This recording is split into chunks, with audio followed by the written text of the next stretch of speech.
to start off?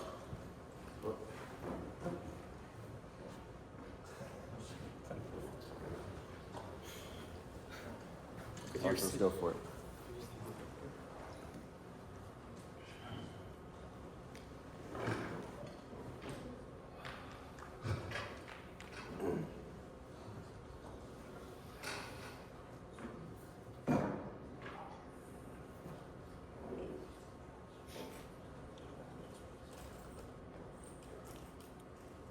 Let me know when you're ready. Now you're ready. Good morning, everyone. My name is Enrique Palacio. I'm the Chief Engineer here for Spectre Aerospace, and today we're here to present our 6th generation fighter concept design. Before we get right into it, we first need to go look at a brief history of fighter jets over the years. One of the first originations of fighter jets was at the end of World War II, early Cold War, with the subsonic initial development of turbine engines. This further moved to the first, second, third, and finally fourth, and finally fifth generation fighters that are currently flying today. The main requirements for these fighters are a stealth capability design as well as a blended body design to improve the stealth capability. So over the years, we've seen the blending of the fuselage and the wings blending better together throughout the years. And finally, for 6th generation, reducing the vertical tail to improve our stealth capability. For the design process that we will be following for our 6th generation fighter concept will be the APDS conceptual design process. This consists of 4 different phases.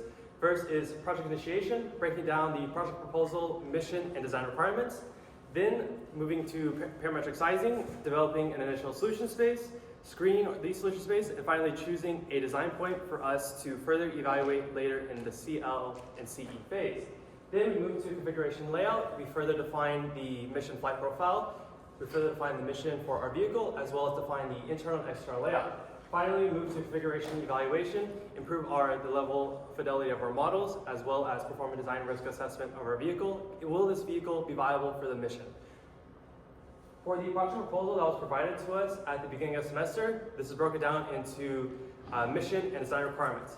The mission requirements are listed as horizontal takeoff and landing, Mach 3 cruise capability, a combat radius of 1,000 nautical miles, as well as a subsonic payload drop-off at the max combat radius. And finally, a 2.5 metric ton armament capacity for our vehicle.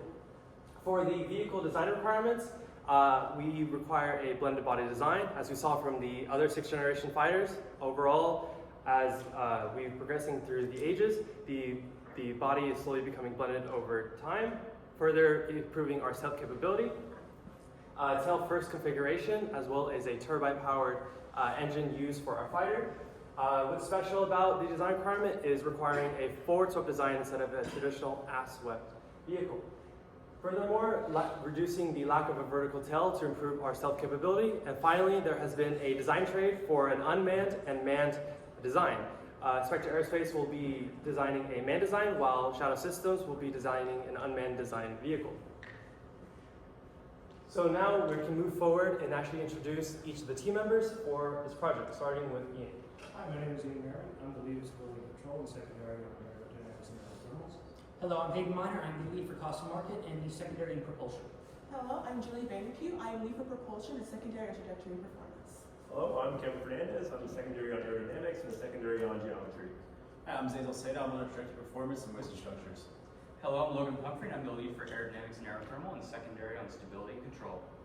Hello everyone, my name is Runda Mehta. I'm the lead for geometry and secondary on synthesis. Hi, I'm Philip Sand. I'm lead for weights, balance, materials, and structures and secondary on geometry. Thank you. So now that we have introduced each of the team members, Synthesis has also constructed an overall timeline for the project, outlining when each of the major phases for the project need to be completed by. Furthermore, throughout this project, the team has constructed a literature review in order to develop methods and gather data so we can actually analyze the vehicle. Here are some various sources that we have used, as well as we constructed a pie chart showing the overall resources that have been collected and where most of our data is coming from. Now we can move on to the first phase of conceptual design, project initiation. Here, project initiation consists of synthesis, trajectory, and the geometry discipline. Trajectory dealing with the overall mission aspect, defining the initial flight profile, as well as defining any mission traits for our vehicle. Next would be the geometry discipline, dealing with the overall design traits of our vehicle there. And I'm going to pass it on to Zaid to talk about the trajectory aspect. Thank you, Enrique. So for tracking performance of PI, the main goal is to establish and verify the mission requirements for the stuff that we can reduce in sizing for PS. And so we can look at other military aircraft as well as other bomber aircraft to develop a feasible range of cruise altitudes which we can trade over in PS. And we can, by overlaying all the different flight envelopes from military aircraft, we can then further decide the cruise altitudes that we can, cruise altitudes. And then from here, this is all given to synthesis for sizing during PS. Next is Brunda to talk about geometry. Thank you, Zay. So mainly to justify the design family selection in the PI phase, we will be looking into justifying the design trait matrix, which includes, even though we're not sweeping through any leading edge sweep angles, we will be also looking through the modern fighters and seeing what range do they mainly fall into. Mainly they fall between 40 to 50 degrees, hence we decided to go with the 45 degree as it is best for stealth as well as for aerodynamic reasons, with also continuing with the blended wing design and tail first configuration. We also updated our tab range between 0.05 to 0.09. And lastly, we recommend an aft-swept vehicle based on its performance parameters. Thank you, Brunda. So one of the main design requirements for our vehicle is the forward swept design. Now, Synthesis decided to go further in depth and actually evaluate is if we move forward with this requirement. So, looking at other experimental aircraft, such as the X-29, which was a previous forward swept design, we were able to find some data to justify eliminating this requirement. This started with plotting the transonic drag versus other various fighters at the time. And as we can see, they produce an overall lower, having a forward swept design produces more transonic drag. Therefore, we would favor an aft swept vehicle. Moreover, the overall lift curve slope of the X-29 was reduced due to the forward swept design, so therefore we would favor an aft swept design as it would improve our lift curve slope, improving the overall lift capability of our design. From the stability control aspect, having a forward swept vehicle is going to be destabilizing in roll and in yaw. Now, with the lack of a vertical tail to improve our stealth capability, we would favor having an aft swept design as it improves our roll and yaw for stability. Moving to the propulsion aspect, having a forward swept design could disturb the flow and paging in the intakes, therefore reducing the amount of thrust, allowing us to reach Mach 3 cruise. So we would favor an aft swept design once again to improve the airflow into the intakes. Moving to the structures aspect of reasons why a forward swept is not viable is the structural aspect. First, for a forward swept wing, it needs to be very stiff due to the structural divergence of the wing. And this requires increased amount of weight inside the wing, as well as reducing the amount of volume that we can actually put fuel inside the wings. Furthermore, we are a fighter, so we need to be able to maintain any durability whenever we are hit by a missile or any bullets. So actually, if reducing this would actually worsen our fighter capabilities. Moreover, we actually increase our RCX signature with a forward swept design, as it would act as deflecting the beams right back at the target instead of away from the target. So, concluding PI, we have eliminated the forward swept requirement. We have our initial cruise trade as well as a design centers trade. We also have an initial mission flight profile provided from the trajectory discipline. And finally, overall showcasing how the centers is increasing. As we increase our centerness, the overall height of the fuselage is increasing. Now we can move on to parametric sizing. Here in parametric sizing, Synthesis has constructed a flow diagram showing how all the disciplines feed into Synthesis so they can construct their overall solution space and finally choose a design point. The overall sizing methodology that will be used here is called hypersonic convergence, developed by Paul Says. Hypersonic convergence consists of two main equations. First is the weight budget and the volume budget. We have highlighted terms within these equations, highlighting where each of the disciplines feed into these equations, so Synthesis can actually take their inputs and develop a solution space. Furthermore, the reason why we're using hypersonic convergence is because it is iterative, as well as works for all flight regimes, and will provide us with a much more defined vehicle as it converges weight, not just, as it converges volume, not just weight. I'm going to pass on to Zaid for the trajectory. Thank you, Enrique. So for projecting performance in PS, the main goal is to determine an overall weight ratio breakdown of the aircraft, where our inputs are the initial initial emission profile that we created in PI, as well as aero models and propulsion models created for PS. As you can see here, the overall weight ratio is around 0.5, which is symbolic of a high-speed aircraft where half the fuel's weight. As you can see on the Roscoe trend line, the weight ratio is close to the matches closer to the weight, or the M2A matches closer to the trend line, making sure that our vehicle was verified against trends. Next up is Kevin to talk about geometry. So for geometry in the PS phase, using the design trade matrix as an input, our main goal is to evaluate the hypersonic convergence inputs along with the geometry parameters by obtaining tau, kW, planform area, and weighted area, along with the volume budget coefficients for certain verification vehicles. OpenVC models were developed, and these were verified against the PI by these other values. From the models, we were able to obtain the geometric parameters, which were then output into aerodynamics, and the hypersonic convergence inputs were then given to synthesis. Next slide. So with these geometric parameters of the verification vehicles, kW versus tau can be plotted. Due to the design requirements, the vertical tail were removed, which shifts the tau and kW to the left and down. And a curve was made which relates tau and kW. This was verified against the kW tau relations in the literature. Next slide. In the PS phase for propulsion, our main objective was to analyze the performance of legacy engines, utilizing an ideal parametric cycle analysis, and then verifying this utilizing data from elements of propulsion by Mattingly and a parametric cycle analysis of adaptive cycle engine by Patel. The table on the right showcases our results for our method verification, which we achieved a lower than 2% error across all engines. With our results, next slide. Here's our results for our propulsion analysis, in which we analyze the thrust profiles and specific fuel consumption profiles for all our engines. Moving forward, we will be selecting the ACE engine due to its increased thrust capability and the lower specific fuel consumption capabilities. Next.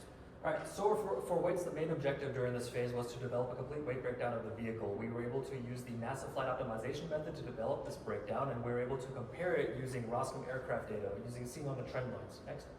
From this, we were able to develop our main results. From here, when comparing the design point of synthesis to our flight optimization output, we can see that the errors are roughly 5% or less, where we can also see that majority of our fuel result-wise, or majority of our weight is made up of fuel result-wise. In PS, the objective for aerodynamics is to create a low-fidelity model as a function of the flight conditions and the initial geometry parameters. This is to provide initial estimates for the lift-to-drag ratio for trajectory analysis and the maximum aerothermal heating expected for material selection in CL. This is done using methods from Nikolai, Raymer, and Amerson. And then for verification, we compared against flight test data and wind tunnel data, showing that we have sufficient errors throughout each speed regime, except for zero lift angle of attack, which will not be, or will be less of an issue in CL and CE, as we will use symmetric airfoils. And then for aerothermal, we compared against the Concorde, XP70, and SO71 for the nose temperature and leading edge of the wing, providing good results as well. So this provides a comparison of our design point to other verification vehicles, such as the F-15, F-16, and F-22. The plot on the left shows that we provide a comparable lift generation, and on the right we have a much lower parasite drag in comparison, as we are a tailless aircraft, so we generate less parasitic friction and wave drag. And then here's just a more in-depth of a comparison with other vehicles, showing you we have a higher L over D throughout the supersonic regime, which is our goal, as we are a Mach 3 capable fighter. And the plot on the right shows our maximum temperature that we are going to be reaching at Mach 3 is 550 Kelvin, and going past this would only exponentially increase temperatures.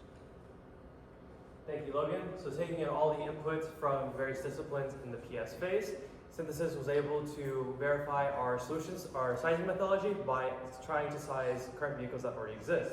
We chose the F-35, F-22, X-29, and we found that the errors were less than 10%, thus verifying our sizing methodology. And now we can actually use our trades that we developed in the PI phase and actually iterate through them to develop our initial solutions phase.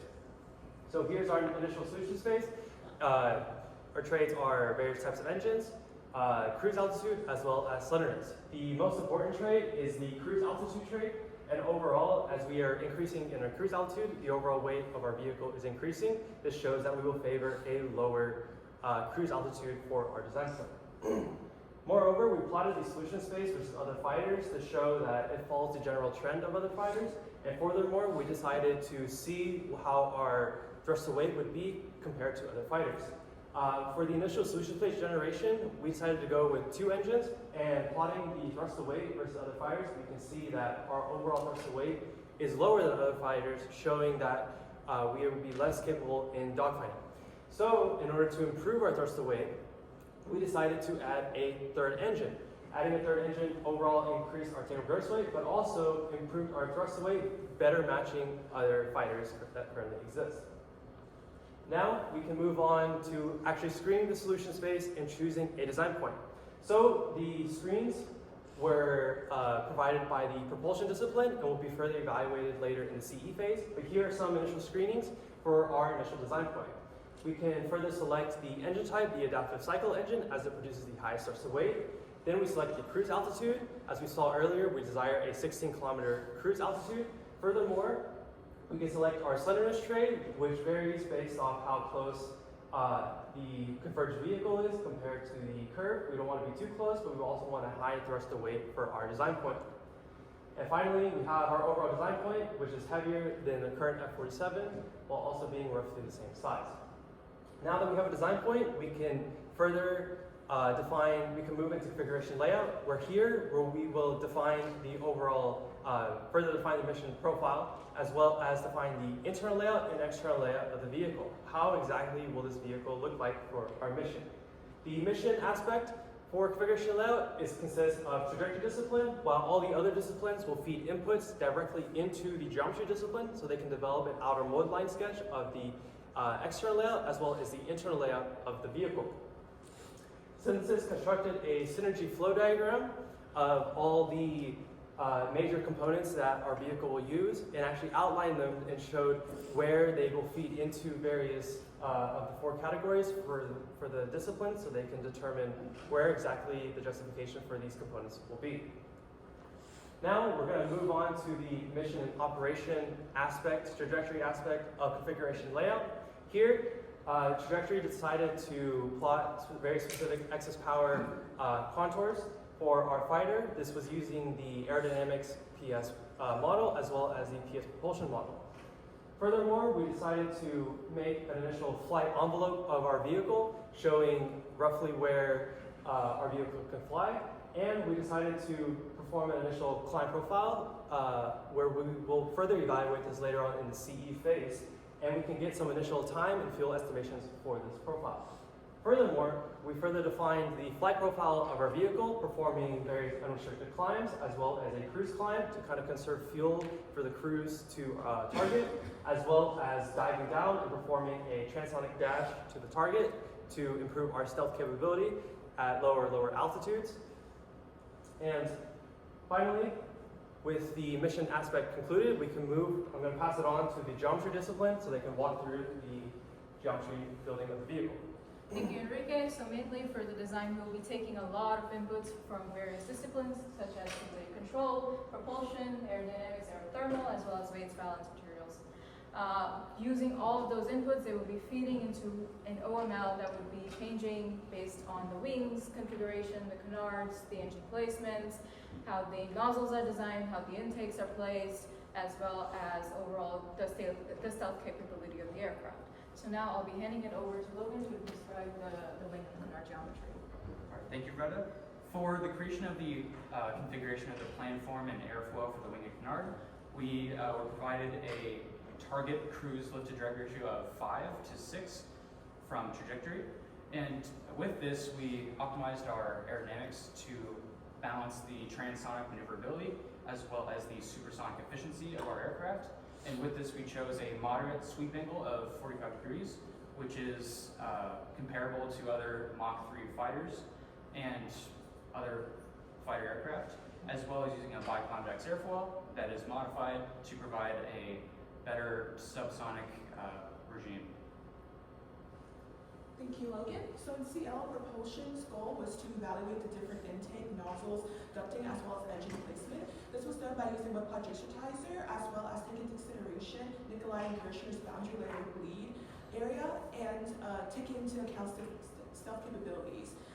Based off of these stealth capabilities, we decided to choose the S-duct due to it being able to obscure the engine compressor face from external line of sight, as well as utilizing the 2D rectangular minimum length nozzle. Due to this, be able to reduce our acoustic and infrared radar. Finally, for the intake, we decided to use the divertless supersonic inlet due to it being simpler than traditional inlets. Verification for this came from Nikolai and Kirchner, as well as verification vehicles, with all outputs going to geometry. Next slide. Yes, so for the main goal hoisted structures and CLs, they initially determined an overall weight material breakdown of the aircraft. And so we look at other fighter aircraft, such as the F-22 and F-35, as well as looking at material databases to determine what material should go where for structural components. So we looked at various metallic alloys, composite materials, as well as ceramic-based coatings to protect against aerothermal heating. So once we have this entire material selection and breakdown, on the next slide, we can create an overall center of gravity breakdown of the aircraft. Now that we have all the material defined, and we can start placing internal components to create the overall center of gravity of the aircraft. And furthermore, on the next slide, we can then create the inertial tensor of the aircraft. And as you can see from the trend line, our inertial tensor lies relatively close to the trend line, showing that our vehicle both has a feasible center of gravity, but also the inertial tensor overall. All of this is then given back into stability control to analyze, as well as geometry as they create their own sketch. Next up is stability control. Thank you, sir. For stability control in the CL phase, we need to determine the control vectors that will be able to best suit our vehicle and its objectives. To do this, we created a catalog of control vectors from our reference vehicles and literature sources, and assigned a grade on each control vector we found, grading them on stealth, high angle attack effectiveness, high Mach sensitivity, as well as control coupling complexity, and then discarded effectors we deemed to be non-viable. As you can see on the right, this is our final list of control vectors. For pitch, our main ones are the canards and 2D thrust vectoring. For roll, we have aileron flaperons, and for yaw, we have split drag rotors. Next slide. Now that we have our list of control vectors, we move on to size, to determine the size and placement of these effectors so that we can adequately maneuver our vehicle. For the methodology sizing the canards, we evaluated tail-borne coefficients from reference vehicles and with similar performance. For the ailerons, we calculated the span and area based on roll control power, estimated takeoff and landing, as well as combat. And for the split drag rotors, we used empirical data to estimate the local drag coefficient to produce the adequate yaw to counter the worst case scenario of takeoff. For verification of this process, we use sources such as Nelson, Benani, and Jones. And for our output, we have size and place control vectors over the vehicle. Next slide. Thank you, Ian. Based on the inputs presented by all the disciplines present here, as well as the approval of synthesis, these are the final external OMLs, which will be handed over to Weights Balance to ensure that all of the internals have been fixed and the CG of the aircraft has been verified. So something we wanted to do, as we mentioned, the center of gravity layout was being presented. We have to place the internal components of the vehicle. Major components of this included the fuel placement of the vehicle as well as the payload. Based off mission requirements, we are a multi-role fighter, which means we have to have air-to-air and air-to-ground missiles. On the figure above, you can see our payload description and placements on the vehicle. Next. So taking that into account, as well as all the other internal components, you can see that we have a final internal layout of the vehicle. We have 3 fuel tanks in the wing, in the fuselage, as well as 2 fuel tanks in the wing. It's a lot of fuel, but it is something we managed to make sure it fits properly into the vehicle, and now this can move on to the next flight phase. Thank you, Philip. So with our external and internal layout of our vehicle defined, with our further defined mission flight profiles for us to evaluate later in the CE phase, we can now move on to configuration evaluation. Here, Synthesis has constructed a flow diagram showing where all the inputs feed into one another, so we can further evaluate this vehicle through various design training flight conditions. The table of design training flight conditions was developed by the Synthesis discipline. Here we have outlined various flight conditions per phase of discipline that they will evaluate here in the CE phase for our vehicle to ensure it will pass all of the design risk assessment for this vehicle. So I'm going to pass it on to Kevin to introduce the initial model. So for geometry in C, to optimize the aerodynamic and self-performance, area rolling and blending were applied to the geometry created in CL. As you can see here, the cross-sectional area distribution was refined by comparing the distribution to a series hot body with the intention of reducing wave drag. And next slide. The blending and shine implementation was performed by refining the cross-sectional profiles of the model to ensure smooth geometric transitions, which improves aerodynamics and self-performance. By reducing the interference drag, next slide, boundary layer separation and disrupts radar deflection. The final area ruled blended aircraft's geometry was then used for further analysis by aerodynamics, along with being created into the physical model. Next slide, please. Thank you, Kevin. Based on all of these inputs provided, as well as the models created in SolidWorks and OpenVSP, we have developed a final model and have 3D printed it at 1/75th scale, which will be passed around. We also have mini models, which will be passed around at the end of the presentation. Which we also have the internal layouts, which here we have the fuel tanks in yellow, the three engines in the rear in red. We also have the cockpit internals in gray, as well as the stealth and avionics at the very front of the aircraft. Next slide. So, in CE, propulsion decided to do a more in-depth analysis of thrust, specifically looking at 2 versus 3 intakes to see how performance would be impacted. This was done by utilizing the previously gathered ducting losses, specifically using data from the XV70 as well as just a general axial flow turbojet. By implementing this into our off design and utilizing inputs from trajectory performance as well as aerodynamics and previously gathered parameters, we're able to determine the net thrust and verify that if we were to increase our area, we could omit the top third inlet. Comparing this to empirical data, we were able to get a majority of armors and errors below 7% and all of them below 14%. Next slide. Through further analysis, we also decided to do a sweep of thrust versus Mach and specific extension versus Mach for constant altitude curves. Next slide.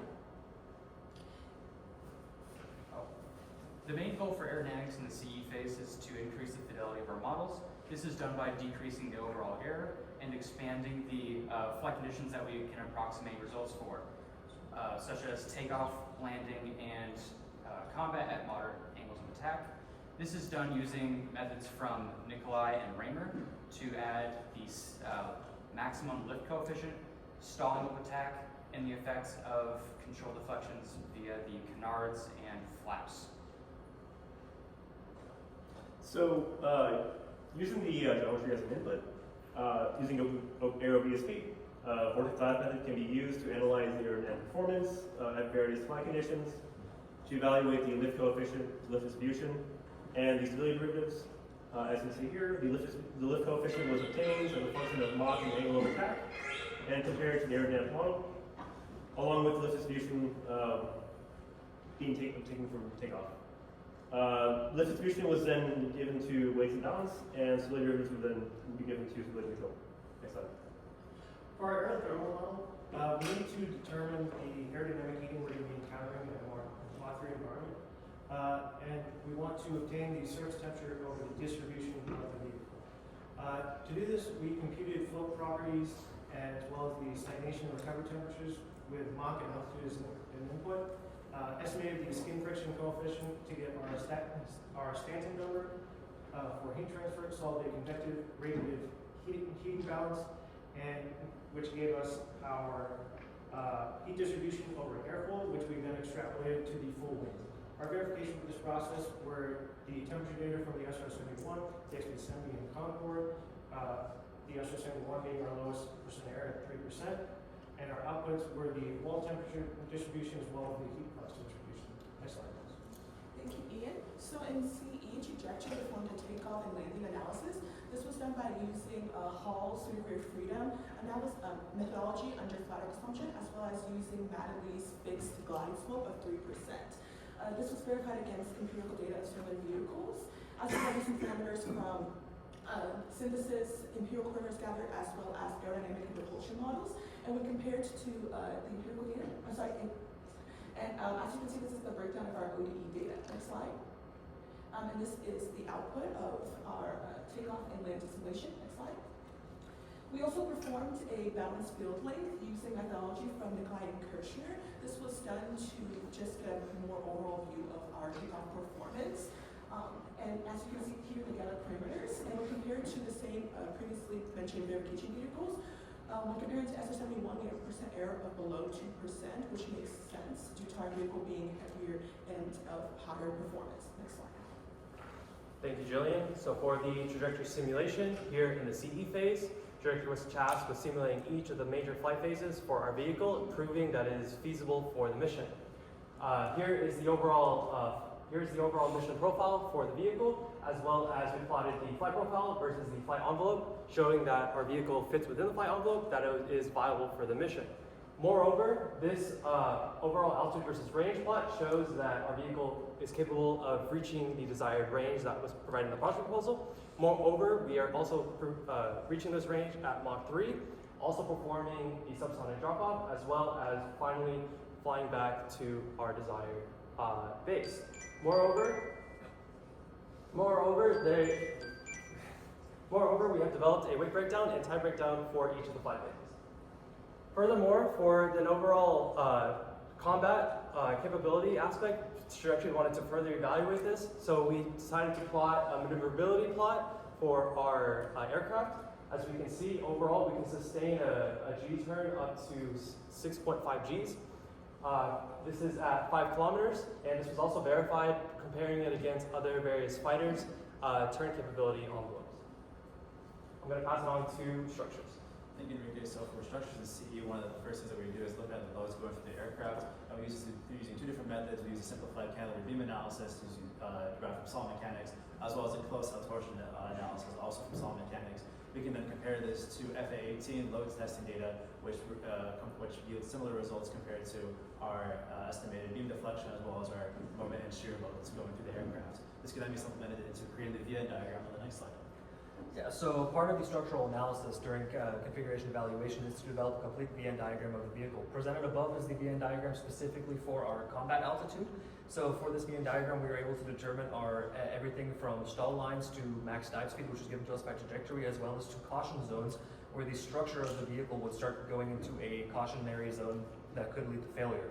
So along with this, we're also able to develop a safe operating zone where we can see our gust line based off of wind speeds that we could expect throughout the mission. Next. So something else that's underlooked a lot in the project is having to look at the landing gear. So something we use is based off the placements in CL where our landing gears are. We performed an analysis of the landing gear. This was done using Rossum's 4th book specifically on landing gear design. From here, we were able to model the strut compression of the landing gear as an ordinary differential equation. From here, we can see that our design speed, which is around 4.2 meters per second, we were able to properly land the vehicle and not have any structural issues with that, as the compression is not within the limit yet. For stability control of the CE phase, we need to determine the moments and angular rates that our vehicle is going to be undergoing. To start, we define the design constraint flight conditions to set the minimum performance levels, and then assess the satisfactory derivatives for roll, pitch, and yaw, and ensure our vehicle can be trimmed and controlled across the flight profile.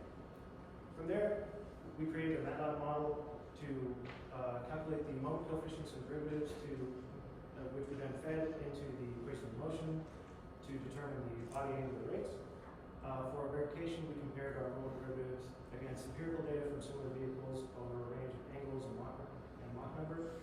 And our inputs for this process are the siege location and the pressure tensor from waist, the full geometry of the vehicle, the thrust profile across the mission, the aerodynamic derivatives, as well as the lift and drag coefficients, and the flight profile from trajectory. Next slide, please.